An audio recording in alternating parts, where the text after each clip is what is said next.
कुमारस्वामी से यह कहना चाहूँगा, रामनगरम जहाँ पर समद साहब एमएलए हुआ करते थे और चन्नपटना जहाँ पर सादत अली खान एमएलए हुआ करते थे, वो डिक्लेयर्ड माइनॉरिटी सीट्स थी। अगर उनको इतना मतलब माइनॉरिटी से प्यार और मोहब्बत है तो वो क्यों रामनगरम और चन्नपटना से वो और उनकी बीवी खड़ी है? वो अक़लियतों की कॉन्स्टिट्यूंसी है।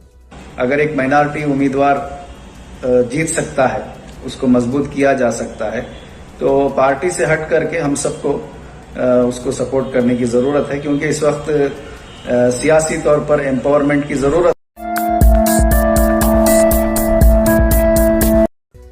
कर्नाटका के 2 असेंबली हलकों में ज़िमनी इंतखाबात के सिलसिले में सियासत गरमाई हुई है, जहां जेडीएस पार्टी ने मुस्लिम उम्मीदवारों को इंतखाबी मैदान में उतारा है।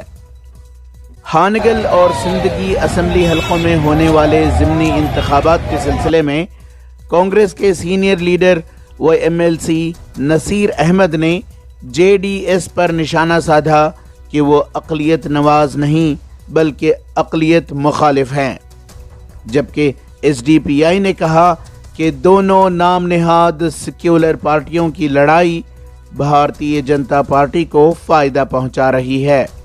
वक्तन फवक्तन जब कभी भी बाई इलेक्शन होता है तो वहाँ पर माइनॉरिटीज़ कैंडिडेट डालने की कोशिश करते हैं। अब मैं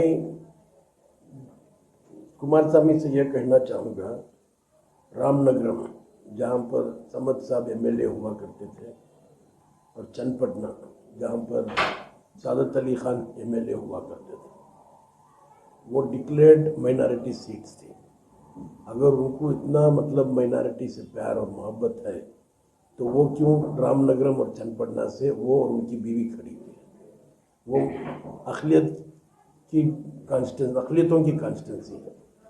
अगर आपको सही प्यार है अक़लियतों के साथ तो पहले वोट डिक्लेयर करें कि भाई जो सीट पहले अक़लियतों के साथ थी वो सीट हम अक़लियतों को वापस करेंगे। इस सिलसिले में वेलफेयर पार्टी का कहना है कि नाम नेहाद सेक्युलर पार्टियां अक़लियती क़ियादत को फ़रोग़ देने में ईमानदार नहीं रहीं, लिहाजा अवाम मजबूत अक़लियती क़ियादत को चुनें।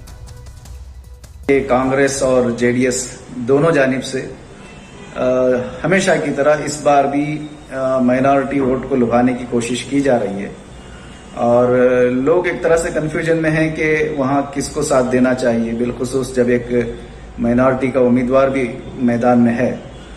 तो जाहिर सी बात है कि ये तमाम पार्टियां जो अपने आप को सेक्युलर कहती हैं, कभी किसी एक माइनॉरिटी लीडर को आगे बढ़ाने के सिलसिले में ईमानदार नहीं रही हैं। लेकिन इस वक्त आवाम को ये देखना चाहिए कि वहाँ अगर एक माइनॉरिटी उम्मीदवार जीत सकता है, उसको मजबूत किया जा सकता है, तो पार्टी से हट करके हम सबको उसको सपोर्ट करने की ज़रूरत है, क्योंकि इस वक्त सियासी तौर पर एम्पावरमेंट की ज़रूरत है।